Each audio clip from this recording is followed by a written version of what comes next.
মৃত ব্যক্তির আত্মা ইন্তেকালের পর 4 দিন বাড়ির চারপাশে ঘুরে এই মর্মে কোনো সহি বর্ণনা বিষ্ণু ইসলাম এবং সাহাবাদের কাছ থেকে পাওয়া যায় না। যেটা পাওয়া যায়। তো হ্যালো বন্ধুরা, আমি চলে এলাম আপনাদের সঙ্গে একটি নতুন ভিডিও নিয়ে। আপনারা দেখছেন lad reaction channel. Lad reaction চ্যানেলে আপনাদের সবাইকে স্বাগতম। তো বন্ধুরা, আজকে আমরা যে ভিডিওটা দেখব, সেই ভিডিওটা টাইটেল হচ্ছে মৃত্যু ব্যক্তির আত্মা তার বাড়িতে কতদিন ঘোরাঘুরি করে, মিজানুর রহমান আজহারি। তো বন্ধুরা, ভিডিওটা থেকে অনেক কিছু শিখতে পারবো আর ভিডিওটা খুবই ইন্টারেস্টিং হবে। তো বন্ধুরা, ভিডিওটাকে স্কিপ করবেন না। তো বন্ধুরা, চলেন বেশি দেরি না করে ভিডিওটি শুরু করা যাক। ঢাকা থেকে আমাদের একজন প্রশ্ন পাঠিয়েছেন যে অনেকে বলে থাকে মৃত ব্যক্তির আত্মা 4 দিন পর্যন্ত বাড়ির চারপাশে ঘোরে, এই কথাটা কি ঠিক? জি, অনেক ধন্যবাদ। আসুন আমরা জানার চেষ্টা করি। মৃত ব্যক্তির আত্মা ইন্তেকালের পর 4 দিন বাড়ির চারপাশে ঘুরে এই মর্মে কোনো সহি বর্ণনা বিষ্ণু ইসলাম এবং সাহাবাদের কাছ থেকে পাওয়া যায় না।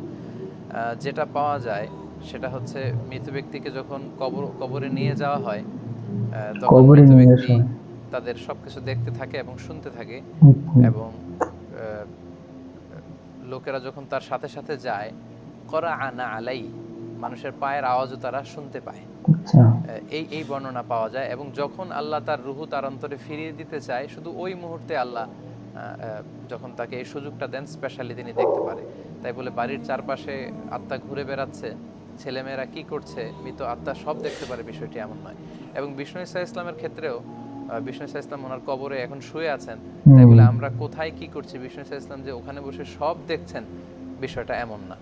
ঠিক শুধুমাত্র যখন মাত্র বিষ্ণু ইসলামের রুহুটাকে আল্লাহ ফিরিয়ে দেন, তখনই বিষ্ণু ইসলাম ওই বিষয়টা জানতে পারেন। মালাইকাতুস সাইয়াহিন আছে, কিছু ফেরেশতা আছে যারা সবসময় ঘুরে বেড়ায়, যে তার উম্মতেরা, বিষ্ণু ইসলামের উম্মতেরা আমরা কখন বিষ্ণু ইসলামকে সালাম পাঠাই। তো এই দুরুদ এবং সালাম যখন আমরা বিষ্ণু নবীর উপর পড়ি, তারা আমার এবং আমাদের পিতার নাম সহ বিষ্ণু ইসলামের কাছে সেটা পৌঁছান, এবং বিষ্ণু ইসলাম বলেন ফাইয়ারুদ্দু রূহি, আল্লাহ তখন আমার রূহটা ফিরিয়ে দেয়, এবং ঠিক তখনই আমি জানতে পারি যে কে আমাকে সালাম পাঠালো। তো এটা আল্লাহ স্পেশালি যদি কারো ক্ষেত্রে চান যে তার রুহু ফিরিয়ে দিবেন, তখনই সে এটা অবলম্বন করতে পারে। তাই বলে তার রুহু আত্মা এসে ঘরের চারদিকে ঘুরে বেড়ায়, 4 দিন পর্যন্ত থাকে, এই মর্মে কোনো সহি বর্ণনা পাওয়া যায় না। এবং এই ধরনের বিশ্বাস স্থাপন করাও ঠিক হবে। তো বন্ধুরা, আপনারা দেখলেন মিজানুর রহমান আজহারি কত সুন্দর করে বুঝিয়ে বললেন যে মৃত ব্যক্তির আত্মা কখনো বাড়ির চারপাশে ঘুরে বেড়ায় না। এটা একটা অহেতুক কথা। এটা আমরা যদি বিশ্বাস করি তবুও আমাদের গুনাহ হবে। তো এই সমস্ত কথাবার্তা থেকে আল্লাহ রাব্বুল আলামিন আমাদেরকে বাঁচার তৌফিক দান করুন। তো বন্ধুরা, ভিডিওটা ভালো লেগে থাকলে অবশ্যই বন্ধুদের মাঝে শেয়ার করবেন। আর আমার চ্যানেলে নতুন হয়ে থাকলে চ্যানেলটিকে সাবস্ক্রাইব করে পাশে থাকা বেল আইকনটা অন করে রাখবেন। তাহলে নতুন কোনো ভিডিও আপলোড করার সঙ্গে সঙ্গে আপনার কাছে নোটিফিকেশন চলে যাবে। তো বন্ধুরা, দেখা হচ্ছে পরবর্তী ভিডিওতে। ততক্ষণের জন্য ভালো থাকবেন, সুস্থ থাকবেন।